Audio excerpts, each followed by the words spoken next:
Nous sommes en fin d'une année qui est complètement paradoxale, en pleine situation de crises diverses, de crise sociale, de crise politique, de guerre sur le territoire de l'Europe, de guerre ailleurs dans le monde, de violence, de crise des réfugiés, avec notamment la Méditerranée qui est devenue un véritable cimetière. La crise écologique est là. Nous sommes sollicités dans le cadre de ces crises. En 2021, Haïti, avec un nouveau séisme, l'explosion dans le port de Beyrouth et l'immense crise politique, financière, économique, sociale au Liban. Et en 2022, bien évidemment, la guerre en Ukraine. Et toute notre union se mobilise pour apporter des solutions d'accompagnement des réfugiés, d'accompagnement des populations victimes. L'éducation est un levier très important de résilience. Nous allons continuer à œuvrer pour l'éducation partout dans le monde, une éducation non marchande, de qualité pour toutes et tous, une éducation citoyenne qui permette l'égalité de chacun et de chacune, et de mieux comprendre le monde, de se forger une analyse,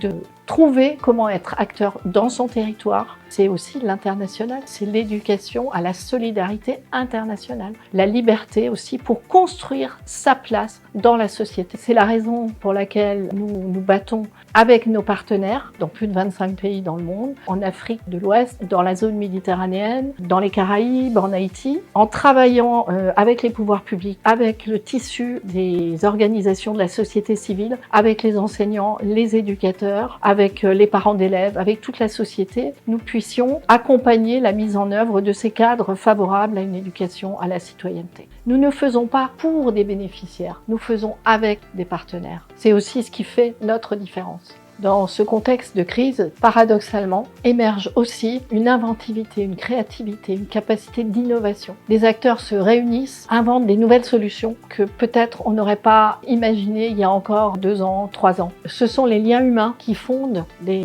capacités des sociétés à pouvoir trouver des solutions pour sortir des crises. Alors toutes ces actions, elles sont menées à la fois par l'implication de toutes les organisations membres, des syndicats, des associations d'éducation populaire, des associations engagés pour les droits de l'homme, des mutuelles, des banques coopératives, tous s'unissent et apportent des compétences dans le cadre de ces programmes de plus longue durée que nous mettons en œuvre. D'ailleurs, un certain nombre de programmes qui sont soutenus par l'Agence française de développement se sont vus renouvelés cette année, ce qui nous encourage à poursuivre.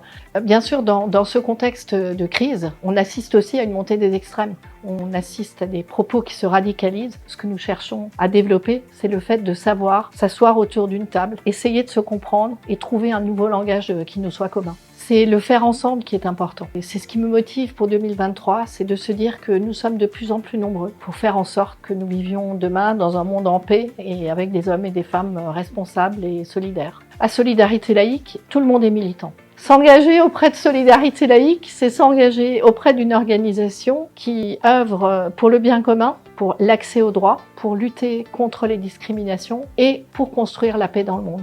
À tous nos donateurs, à tous ceux qui nous soutiennent, à tous ceux qui nous découvrent, on a besoin de vous, soit dans l'action, soit par un don financier qui nous permet de poursuivre notre projet. Avec vous tous, nous sommes persuadés que la liberté d'apprendre, la liberté de circuler, la liberté de s'exprimer, la liberté de s'engager, ces libertés permettent de gagner le combat pour l'accès aux droits, la lutte contre les violences, contre les discriminations et, pour finir, pour la construction de la paix dans le monde. C'est assez compliqué dans cette période de passage à une nouvelle année, dans cette période de crise et de renouvellement, de formuler des vœux positifs. Pour autant, je vous souhaite à toutes et à tous une année qui nous redonne de l'espérance, une année dynamique, une année pour un nouvel élan vers la solidarité.